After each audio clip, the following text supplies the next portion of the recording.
বাংলাদেশের বাস্তবতা এবং অন্য দেশের বাস্তবতা একই রকমের বাস্তবতা না। এবং এখানে গুজব এবং অপতথ্য, ইভেন ইভেন ইভেন ধরেন যে সোশ্যাল মিডিয়ার সেলিব্রিটি, ধরেন যারা বিদেশে বসবাস করে, আমি নাম বলছি না, আপনারা সবাই জানেন, যে তারা অনেক কিছু ঘটিয়ে ফেলতে পারে। Even they became more powerful than a big media house. এর পলিটিক্স থাকে, এটা কি শুধুমাত্র সে খুব ভালো বলে, সে খুব যুক্তিশীল কথা বলে সেই কারণে ঘটছে? তা ঘটছে না। তাহলে কেন ঘটছে বাংলাদেশে?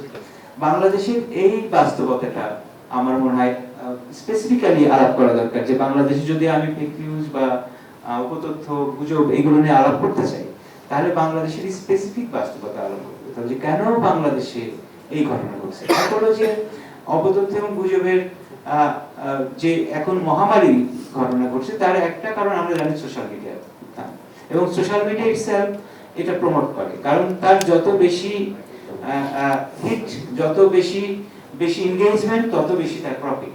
এবং মানুষ নেগেটিভ ইনফরমেশন দিয়ে বেশি এনগেজ হয়, ফলে সেই নেগেটিভ ইনফরমেশন দেবে। এবং কিন্তু যেটা করছে যে আমাদের মেইন স্ট্রিম মিডিয়া এই নেগেটিভ ইনফরমেশন গুলোকে ইউজ করছে। এবং কেন করছে? বাংলাদেশের ক্ষেত্রে আপনি যদি স্পেসিফিক বাস্তবতা খেয়াল করেন, যে বাংলাদেশে যে আমরা বাংলাদেশে আমাদের অনেকগুলো লিমিটেশন দেখা যায়।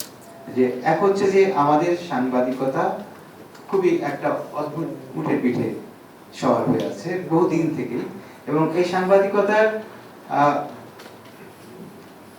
এথিক্যাল গ্রাউন্ড খুবই দুর্বল।